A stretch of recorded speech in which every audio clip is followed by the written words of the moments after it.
क्या है, आयुर्वेद एक ग्रंथ है, उसको पांचवा उपवेद माना जाता है। हमारे चार ग्रंथ होते हैं ना, आप सभी को पता है, सामवेद, ऋग्वेद। जो अथर्ववेद है, जो चौथा ग्रंथ अथर्ववेद है, उसी में से आयुर्वेद लिया गया है, तो इसलिए उसको पांचवा उपवेद कहा जाता है। और उसी में ही त्रिफला का वर्णन है। जो हमारे ऋषि मुनि है, उन्होंने त्रिफला का बहुत ही अच्छा और सुंदर वर्णन इसमें किया है।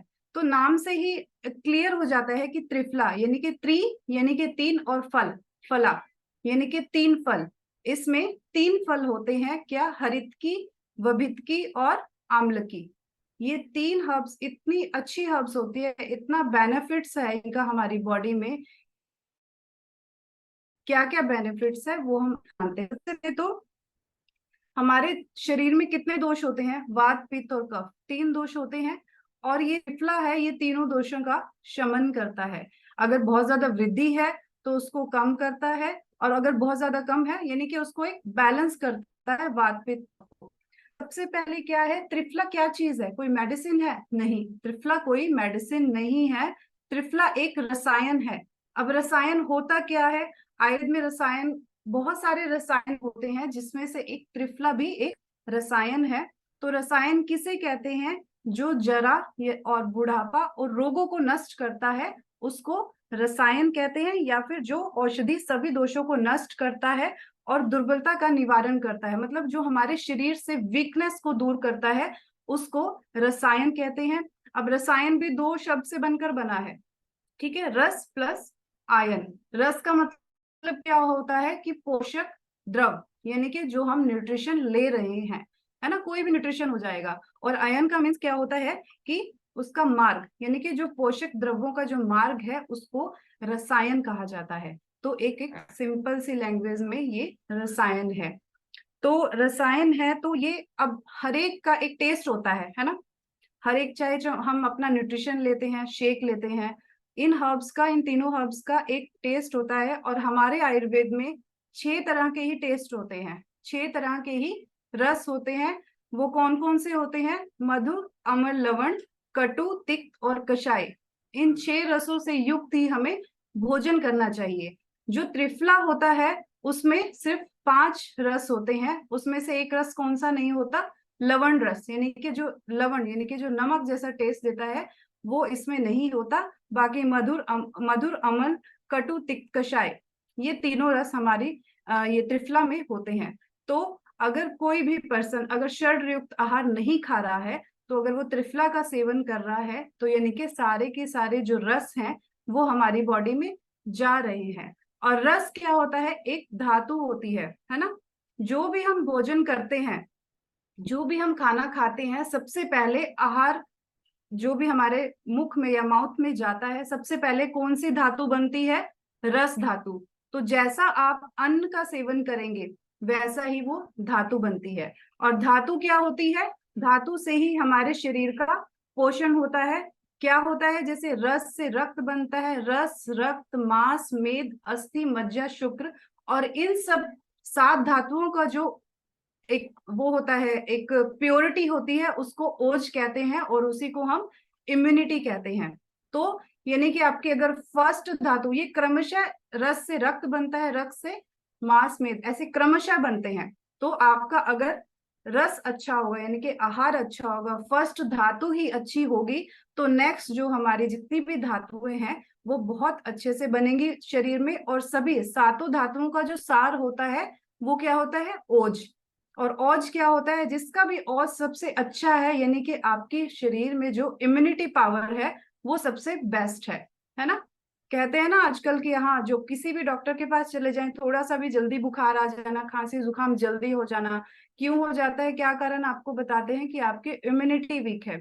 तो इम्यूनिटी को बूस्ट करने के लिए आपको कुछ सप्लीमेंट्स, कुछ आहार रस अच्छा लेना पड़ेगा, और न्यूट्रिशन अच्छा लेना पड़ेगा। उसके साथ सप्लीमेंट्स भी बहुत जरूरी होते हैं हमारी बॉडी के लिए। जैसे रसायन, जो मैं बात कर रही हूँ अभी किसकी, त्रिफला रसायन की।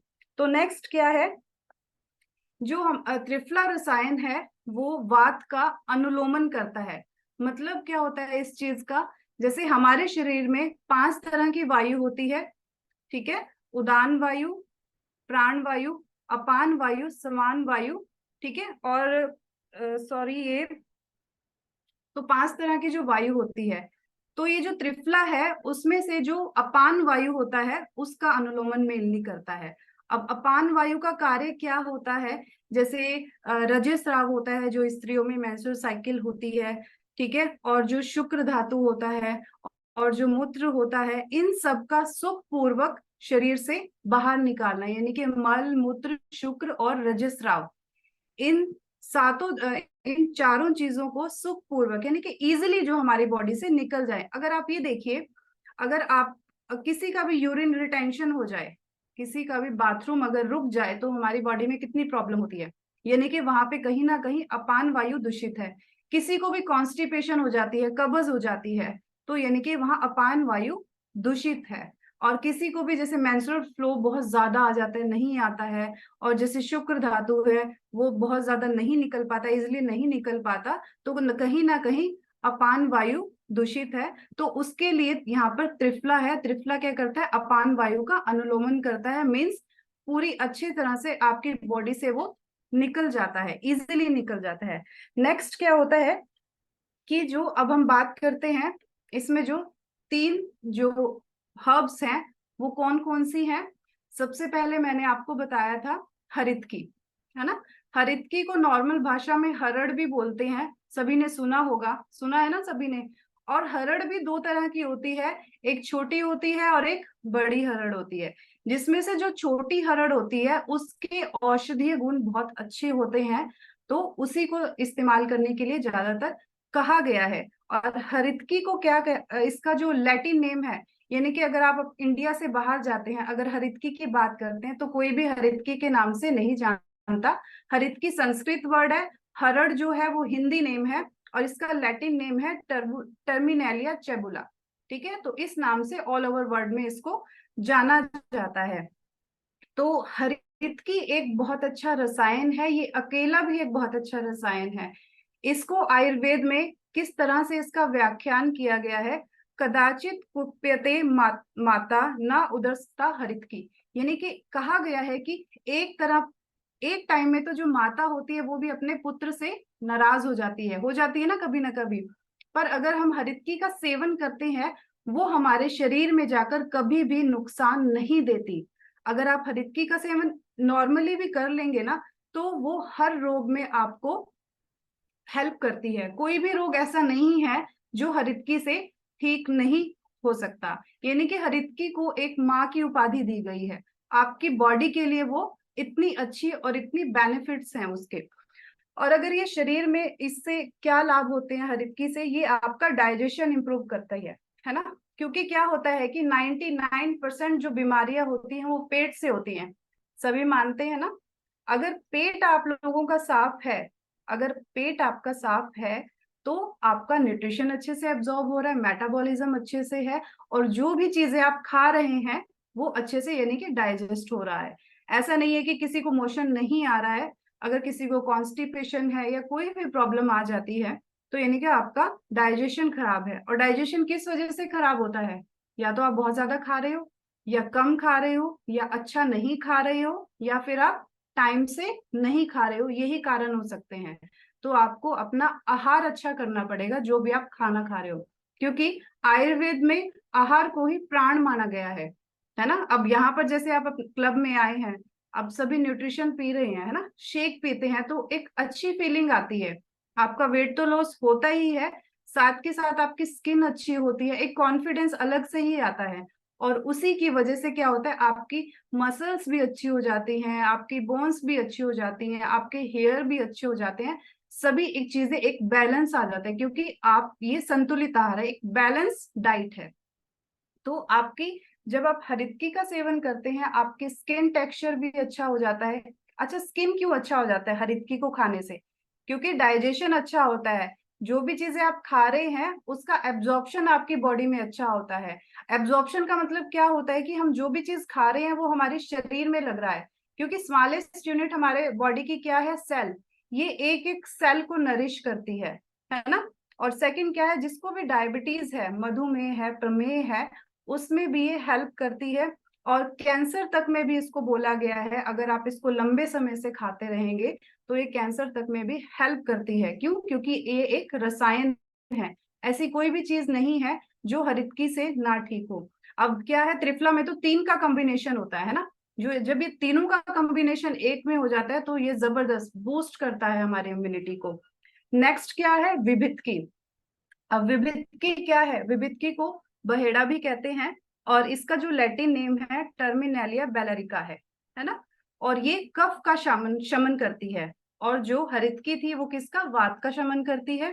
तो जितने भी हमारे जो बॉडी में 80 तरह के वात रोग होते हैं, है ना, और पित्त रोग कितनी तरह के होते हैं, 40 तरह के, और कफ रोग कितने तरह के होते हैं, 20 तरह के। तो हरितकी वात का शमन करता है, वात रोगों का। और विभितकी क्या है, ये कफ का शमन करता है, कफ यानी कि जैसे ओबेसिटी बहुत ज्यादा आ जाना, ठीक है। और विभितकी का क्या काम है, ये आपके डाइजेस्टिव ट्रैक्ट को क्लीन करता है, मतलब जो भी वहां पर गंदगी जमा होती है उसको क्लीन करता है, डाइजेशन को इम्प्रूव करता है, मेटाबॉलिज्म। अगर आपकी बॉडी में मेटाबॉलिज्म, मेटाबॉलिज्म का मतलब क्या होता है कि एक इंजन है, जैसे आपका जो डाइजेशन है वो अच्छे से इम्प्रूव है, अच्छे से हो रहा है, मतलब उसको कोई ना कोई मशीन चला रही है, लीवर चला रहा है।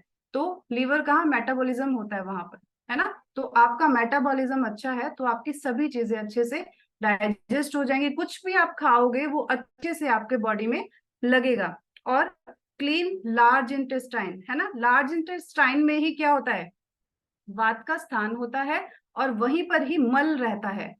कई लोगों को बहुत ज्यादा कॉन्स्टिपेशन की शिकायत होती है, तो ये लार्ज इंटेस्टाइन को क्लीन करता है। और नेक्स्ट क्या है, आपके जो मेटाबॉलिज्म है उसको बैलेंस करता है। अब बैलेंस का मतलब क्या होता है, कईयों का मेटाबॉलिज्म बहुत ज्यादा हाई हो जाता है, वो किस में होता है, हाइपरथायराइडिज्म में, है ना। जो हाइपरथायराइडिज्म के पर्सन होते हैं उनका मेटाबॉलिज्म बहुत ज्यादा हाई होता है, इसलिए वो कोई भी चीज खाते हैं वो उनकी बॉडी में नहीं लगता है, फिर भी वो पतले रहते हैं। और मेटाबॉलिज्म स्लो किसमें होता है, वो तो बहुत सारी चीजों में स्लो हो जाता है। मेनली क्या होता है, जो हाइपोथायराइडिज्म होता है, ओबेसिटी होती है, डायबिटीज होती है, इन सब लोगों में मेटाबॉलिज्म स्लो रहता है। तो क्या करना है, और जो हर वक्त एक कुर्सी पर ही बैठे रहते हैं, कोई भी वर्कआउट नहीं करते, उनका भी मेटाबॉलिज्म स्लो रहता है, तो ये मेटाबॉलिज्म को बैलेंस कर देता है। नेक्स्ट क्या है, सबसे इंपॉर्टेंट थर्ड हमारी जो हब है वो है आंवला। आंवला तो सब जानते होंगे, विभितकी के बारे में फिर भी कुछ लोग कम जानते होंगे, बट आंवला के बारे में बहुत सभी लोग ज्यादातर जानते हैं। ठीक है, तो आंवला को एक्सप्लेन करने से पहले हम एक जबर